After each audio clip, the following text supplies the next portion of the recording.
Everyone, कैसे हैं आप सब लोग। आई थिंक आप सब लोग पॉजिटिव होंगे, पॉजिटिव सोच रहे होंगे। तो चलिए गाइज, आज रीडिंग करते हैं कि अगर आप अपने पार्टनर से नो कांटेक्ट की सिचुएशन में हैं तो पहले तो देखेंगे कि क्या वो आपको कांटेक्ट करेंगे, यानी कि आप दोनों के बीच में जो नो कांटेक्ट की सिचुएशन है वो एंड होगी, और अगर करेंगे तो कब तक करेंगे। ठीक है, तो जानने की कोशिश करते हैं। तो कोई भी इस रीडिंग को देख सकते हैं गाइज, आप मेल हैं, फीमेल हैं, जो भी आपकी सिचुएशन चल रही है, सेम जेंडर में है। ठीक है, तो देखते हैं कि नो कांटेक्ट सिचुएशन में क्या आपके पार्टनर आपको वापस से कांटेक्ट करेंगे। तो चलिए रीडिंग स्टार्ट करते हैं। प्लीज एंजल्स बताइए, प्लीज एंजल्स बताइए व्यूअर्स के पार्टनर क्या मेरे व्यूअर्स को कांटेक्ट करेंगे।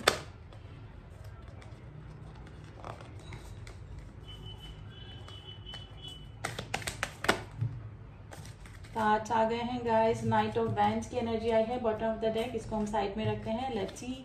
Okay, first card he 3 of swords का आ गया है। 8 ऑफ पेंटिकल्स की एनर्जी आई है एंड एस ऑफ स्वॉर्ड्स की एनर्जी आई है। 6 of swords. Guys, I hope आपको कार्ड्स दिख रहे होंगे। मैं पहले अरेंज कर लूँ। एनर्जीज वेरी क्लियर एनर्जीज निकल कर आई हैं। एक बार कार्ड अरेंज करने के बाद मैं आपको बताती हूँ कि क्या आपके पार्टनर, यस, मैसेज का कार्ड आ गया है। 8 ऑफ वैंड्स की एनर्जी आई है जो कि मैसेज को बताती है।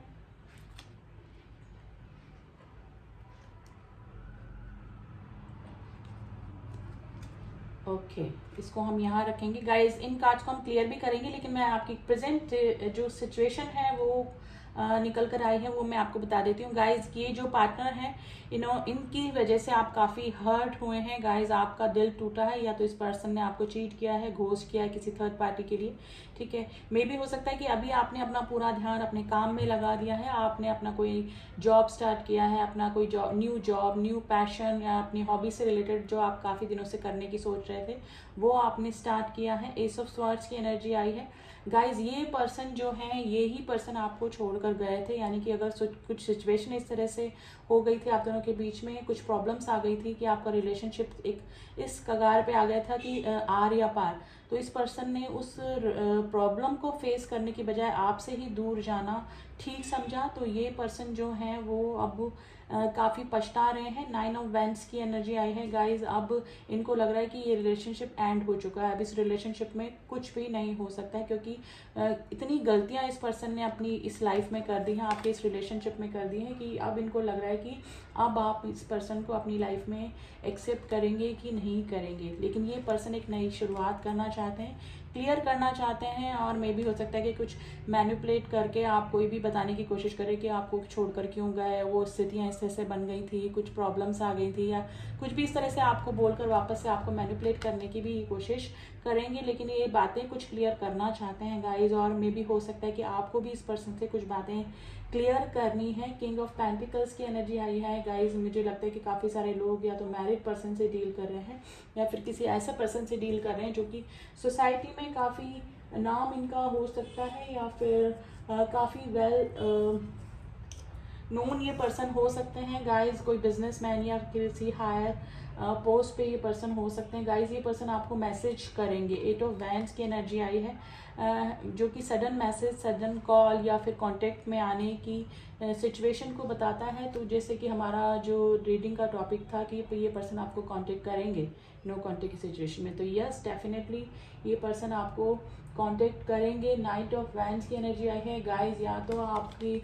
सोशल मीडिया पे इस पर्सन ने कोई फोटो देखी है, पिक देखी है, या फिर आपको कहीं देखा है, तो इस पर्सन को आपकी तरफ अभी काफ़ी अट्रैक्शन भी हो रहा है। लेकिन ये पर्सन दो सिचुएशन में जगल कर रहे हैं कि आपको कांटेक्ट करें या ना करें, यानी कि आपके रिएक्शन से भी ये पर्सन डर रहे हैं कि आपको, अगर ये आपकी तरफ आते हैं तो आपका क्या रिएक्शन हो सकता है गाइज। अब इन कार्ड्स को हम थोड़ा सा क्लियर करेंगे। 3 ऑफ सॉर्ड्स की एनर्जी क्यों आई है, प्लीज एंजल्स बताइए। 3 ऑफ सॉर्ड्स की एनर्जी,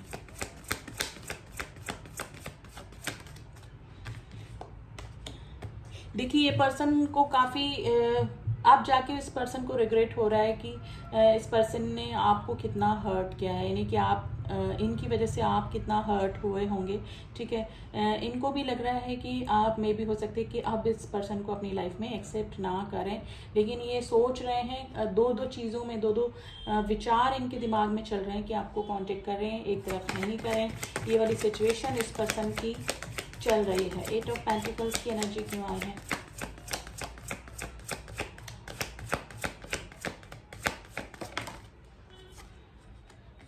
देखिए पर्सन गिल्ट की एनर्जी में है काफ़ी। देखिए गिल्ट का कार्ड आया है। मे भी हो सकता है कि आपको अब सेल्फ डिपेंड देखकर और आपको अब देख रहे हैं काफ़ी स्ट्रांग आप हो गए हैं, आप चेजिंग एनर्जी में नहीं है, आपने अपने इमोशंस पे कंट्रोल करना सीख लिया है, ठीक है। इस पर्सन को अपनी गलतियों का एहसास हो रहा है और आप समझ में आ रहा है कि इस पर्सन ने आपके और इनके रिलेशनशिप में कितनी गलतियां करी है। एस ऑफ स्वॉर्ड्स की एनर्जी को क्लियर कीजिए please and just. S of swords की एनर्जी को क्लियर कीजिए। परफेक्शन। देखिए ये पर्सन को पता है कि आप ही इनके लिए परफेक्ट चॉइस थे। अगर इन्होंने थर्ड पार्टी की वजह से आपको छोड़ा या फिर जो भी सिचुएशन थी थर्ड पार्टी के रूप में, अगर फैमिली भी हो सकती है, जो भी सिचुएशन थी, तो अभी इस पर्सन को क्लियर हो चुका है बिल्कुल कि आपके जैसा परफेक्ट पार्टनर इनको अपनी लाइफ में कभी भी नहीं मिल सकता है। 6 ऑफ स्वॉर्ड्स की एनर्जी। और मे भी हो सकता है कि जो गलतियाँ इस पर्सन ने करी उसको सुधारने की, यानी कि अपने आप में परफेक्शन लाने की भी ये पर्सन कोशिश कर रहे हैं, यानी कि ट्रांसफॉर्मेशन से गुजर रहे हैं गाइस। ये पर्सन काफ़ी चेंजेस इस पर्सन में आ गए हैं और भी करने की ये कोशिश कर रहे हैं। 6 ऑफ स्वॉर्ड्स की एनर्जी को क्लियर कीजिए प्लीज। 6 ऑफ स्वॉर्ड्स की एनर्जी। ग्रोथ। देखिए ये पर्सन ही आपको छोड़कर गए थे, लेकिन अब ये पर्सन क्या सोच रहे हैं कि इस रिलेशनशिप की ग्रोथ कैसे होगी, यानी इस रिलेशनशिप में को वापस से कैसे रिबिल्ड किया जाए, कैसे आपके साथ में रिलेशनशिप को वापस से ठीक किया जाए। तो यही चीज़ ये पर्सन सोच रहे हैं, ये ग्रोथ लाने की कोशिश कर रहे हैं, यानी कि इस रिलेशनशिप को सुधारने की और फिर उसको आगे ले जाने की ये पर्सन सोच रहे हैं। 9 ऑफ वैंड्स की एनर्जी क्या है प्लीज बताइए। 9 ऑफ वैंड्स की एनर्जी।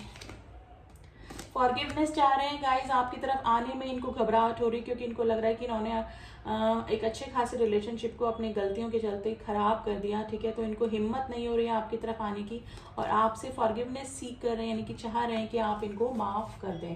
किंग ऑफ पेंटिकल्स की एनर्जी को क्लियर कीजिए।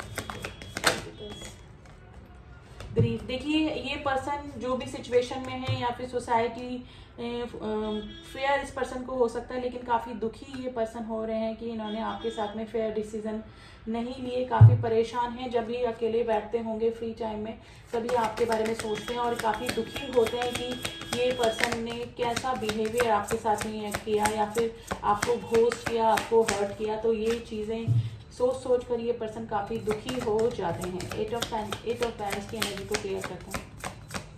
8 ऑफ वैंड्स की एनर्जी को क्लियर करते हैं।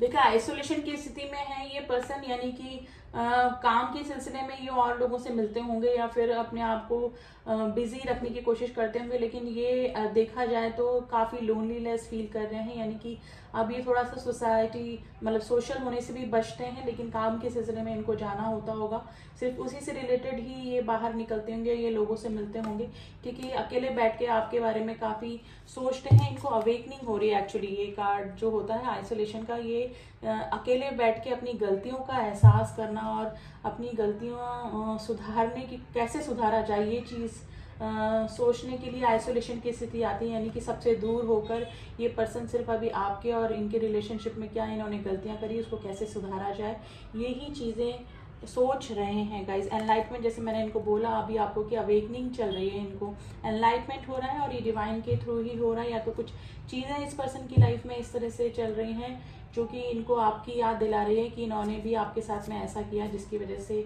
इनको अभी इस तरह की स्थिति फेस करनी पड़ रही है, ठीक है। ये चाह रहे हैं इस रिलेशनशिप को आगे बढ़ाना, ठीक है। और नाइट ऑफ वैंड्स की एनर्जी को भी क्लियर कर देते हैं एक बार। तो गाइज ये पर्सन की तरफ से तो डेफिनेटली आपको कोई ना कोई एक्शन देखने को मिलेगा, क्योंकि मैसेज का भी कार्ड आ गया है एंड काफ़ी दुखी परेशान ये हो रहे हैं। गिल्ट की एनर्जी आई है। देखिए ये बैलेंस का कार्ड है, यानी कि जस्टिस ये आपको देना चाहते हैं। ये आपकी तरफ आना चाहते हैं गाइज, डेफिनेटली बैलेंस करना चाहते हैं आप दोनों के रिलेशनशिप में, और जो भी गलतियां इन्होंने करी उनको उसको कन्फेस नहीं करेंगे ये पर्सन, लेकिन इस तरह के आपको इसके इनके एक्शन से दिख जाएगा कि हाँ पर्सन ये गलतियां जो भी इन्होंने की है उनका रिग्रेशन इस पर्सन को डेफिनेटली है, और बैलेंस करने की कोशिश ज़रूर से ये करेंगे आपके और अपने रिलेशनशिप को। ठीक है गाइज, मैं आपको आप राशियाँ बता देती हूँ यहाँ पर। स्वार्ट्स की एनर्जी यानी कि air sign, Gemini, Libra, Aquarius, Taurus, Virgo, Capricorn. Wind की एनर्जी है, फायर एनर्जी भी है, एरीज, लियो, सैजिटेरियस। राशियाँ सारी हैं गाइज, यहाँ पर आप प्लीज़ जोडिक साइन पे इतना मत जाया करिए क्योंकि सारी ही राशियाँ आ जाती है। It's a collective and general reading. Number मैं आपको बता देती हूँ जो आपसे रेजोनेट कर सकते हैं। Number 3, number 8, number 1, number 6, number 9, number 10 and number 8 की एनर्जी काफ़ी स्ट्रॉन्ग निकल के आई है गाइज। इस पर्सन का बना हार्ट चक्रा हील हो रहा है धीरे धीरे। अब इस पर्सन को अपनी फीलिंग्स भी समझ में आ रही है। मे भी हो सकता है कि इस पर्सन ने अब सप्रेस करके रखी हो, दबा के रखी हो अपनी फीलिंग, और या फिर समझ के भी नहीं समझ पा रहे हो। ठीक है ना, तो अब इस पर्सन का हार्ट चक्रा बैलेंस हो रहा है, हील हो रहा है, जिसकी वजह से ये अपनी फीलिंग को भी समझ पा रहे हैं, और आपसे जो गलतियां इस पर्सन ने करी, जो चीज़ें इन्होंने गलत करी, वो चीज़ें भी अब इस पर्सन को समझ में आ रही हैं। तो ये वाली सिचुएशन गाइज आपकी पर्सन की चल रही है। आपकी तरफ इस पर्सन का कुछ ना कुछ मैसेज आ सकता है। अगर मैं इस कार्ड को कंसिडर कर रही हूँ तो 8 वीक्स के अंदर अंदर मे भी हो सकता है कि आपका वापस से कनेक्शन इस पर्सन के साथ में हो सकता है। एंड थोड़ा सा हम और देख लेते हैं कि कब तक ये पर्सन आपको कांटेक्ट कर सकते हैं। देखिए, it's a general and collective reading. Please जितना लगे आपको कि हाँ आपसे मैच हो रहा है उतना ही रखिए। अदरवाइज आप बोलेंगे मैम आपने तो बोला था कि इतने टाइमिंग में हमारे पार्टनर आप हमसे कांटेक्ट करेंगे। देखिए, सिचुएशन सबकी अलग अलग होती है, लेकिन आई विश कि आपका वापस से कांटेक्ट हो जाए। अगर आपके पार्टनर की फीलिंग आपके लिए जेन्युइन है तो डेफिनेटली आपका रिकंसिलेशन होगा इस पर्सन से। तो देख लेते हैं कब तक ये पर्सन आपको कांटेक्ट कर सकते हैं। वैसे तो वैंस की एनर्जी निकली है, दोनों कुछ वीक्स में गाइस ये पर्सन आपको कांटेक्ट कर सकते हैं। अब कितने वीक्स में करेंगे, देखिए वापस से नाइट ऑफ पेंटिकल्स की गाइस। अब जब भी ये पर्सन आएंगे, ये पर्सन चाहे धीरे आए, थोड़ा टाइम लगाकर आएंगे, लेकिन ये पर्सन अब जब भी आएंगे कोई स्टेबिलिटी वाला ही ऑफर आपकी तरफ लेकर आएंगे। यानी कि अब ये पर्सन इस तरह से नहीं कि आ गए चले गए, आगे ऑन ऑफ वाली सिचुएशन नहीं रहेगी। अब ये पर्सन को क्लियर करेंगे जो भी कुछ आप दोनों के बीच में हुआ है, और एक कोई जो भी ऑफर लेकर आएंगे वो स्टेबिलिटी वाला ही कोई ऑफर, यानी कुछ स्ट्रॉन्ग ऑफर लेकर ही ये आपकी तरफ आएंगे। अगर आपने कमिटमेंट मांगा था तो ये पर्सन आपकी तरफ कमिटमेंट लेकर ही आएंगे। अगर आपने मैरिज के लिए बोला था तो डेफिनेटली आपसे ये मैरिज करने का भी सोच रहे हैं अभी। ठीक है, तो नाइट ऑफ पेंटिकल्स की एनर्जी गाइज, ये पर्सन थोड़ा टाइम लेंगे। ठीक है, जैसे कि मैंने बोला 8 वीक्स भी हो सकता है। पेंटिकल्स की एनर्जी है, थोड़ा धीरे होते हैं, लेकिन जब भी आते हैं ये लोग काफ़ी स्ट्रॉन्ग और स्टेबल प्रपोजल लेकर ही आते हैं। तो ये थी रीडिंग गाइज। आपके पैटर्न डेफिनेटली आपको कांटेक्ट करेंगे, लेकिन थोड़ा टाइम ज़रूर से लगाने वाले हैं, क्योंकि गलतियां इस तरह से कर दी है इस पर्सन ने, तो आपकी तरफ आने में भी इस पर्सन को अब थोड़ा सा हेजिटेशन ही हो रहा है, और रिजेक्शन का डर भी लग रहा है। तो ये थी रीडिंग गाइज। आई होप आपका कॉन्टेक्ट अगर आपके पार्टनर से नहीं है तो आप लोग वापस से कांटेक्ट में आ जाएं। अगर आपके लिए ये रिलेशनशिप मैटर करता है एंड आपको लगता है कि रिलेशनशिप आपके लिए ठीक है, तो आप लोग का रिकंसिलेशन हो। इसी ब्लेसिंग के साथ में मैं रीडिंग यही स्टॉप करती हूँ। एंड जो न्यू व्यूअर्स है please do subscribe my channel, and जिन्होंने भी किया हुआ है उनका थैंक यू सो मच। मिलती हूँ आपसे नेक्स्ट रीडिंग में, तब तक के लिए ओम साई राम, ओम नमः शिवाय।